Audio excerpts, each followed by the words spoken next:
Assalamualaikum warahmatullahi wabarakatuh. Alhamdulillah wassalatu wassalamu ala Rasulillah wa ala alihi wa ashabihi wa mawalah. Ikhwah fillah yang dimuliakan Allah Subhanahu wa taala. Ada sebuah kisah yang mana kisah ini mengajarkan kepada kita betapa berharganya kesempatan berjumpa dan beramal pada bulan Ramadan. Kisah ini disebutkan dalam hadis yang diriwayatkan oleh Imam Ahmad, Ibnu Hibban dan yang lainnya. Bahwasanya ada dua orang laki-laki datang kepada Rasulullah sallallahu alaihi wasallam lalu mengikrarkan keislamannya.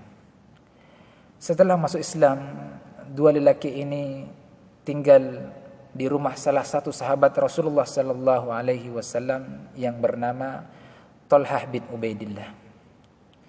Singkat cerita, lelaki yang pertama gugur di medan jihad. Sedangkan lelaki yang kedua meninggal setahun kemudian, namun meninggalnya biasa-biasa saja, tidak meninggal di medan jihad. Setelah kedua sahabat yang mulia ini wafat, Thalhah bin Ubaidillah yang menampung keduanya bermimpi, dan dalam mimpinya tersebut dia melihat bahwasannya lelaki yang meninggalnya belakangan itu lebih dahulu masuk surga daripada saudaranya yang meninggal di medan jihad. Thalhah bin Ubaidillah tentunya merasa heran, bagaimana bisa seseorang yang meninggalnya biasa-biasa saja lebih dahulu masuk surga daripada orang yang mati syahid di medan jihad. Karenanya mimpinya ini diceritakan oleh Thalhah bin Ubaidillah kepada sahabat-sahabat yang lain.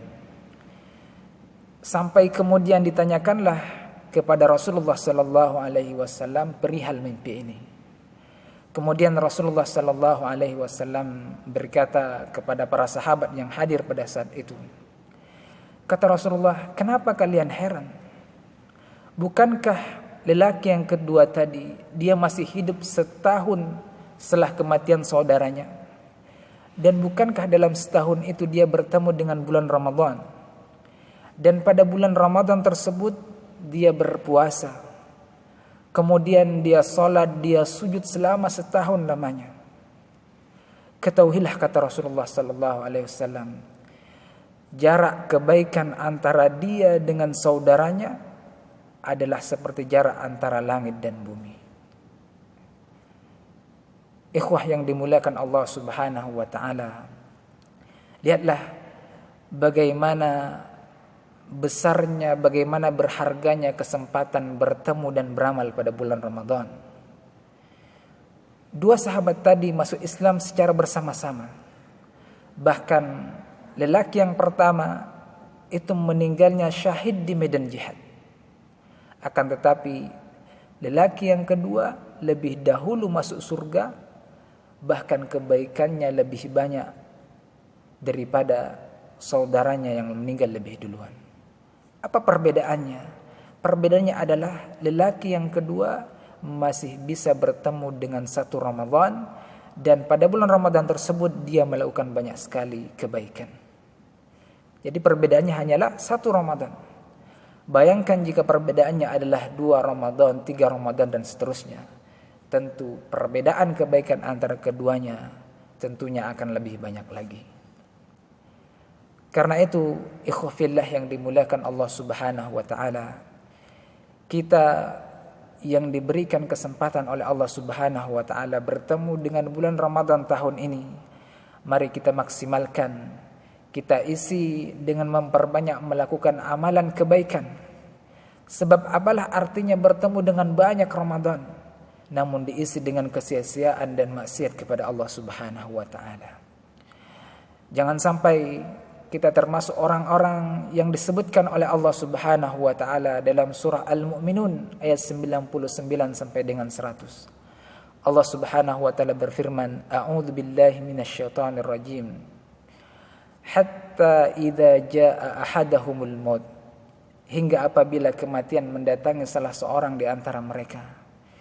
Qala rabbirji'uni la'alli a'malu salihan fima taraktu. Dia berkata, ya Tuhanku, kembalikan aku ke dunia agar aku bisa melakukan amal-amal soleh yang telah aku tinggalkan. Jadi demikianlah keadaannya orang-orang yang menyia-nyiakan kesempatannya untuk beramal semasa di dunia.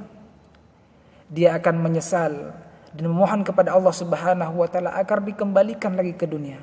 Dia meminta kesempatan yang kedua di saat kesempatan itu sudah tidak ada lagi. Maka ikhwafillah yang dimuliakan Allah Subhanahu wa taala, sisa Ramadan yang masih ada di hadapan kita ini, mari kita maksimalkan dengan sebaik-baiknya. Kita isi dengan memperbanyak melakukan amal soleh, di mana amal soleh itulah nantinya yang akan menyelamatkan kita di yaumil akhir, di mana amal soleh itulah nantinya yang akan kita bawa menghadap Allah Subhanahu wa taala. Demikian, mudah-mudahan bermanfaat. Akhirul kalam, wassalamualaikum warahmatullahi wabarakatuh.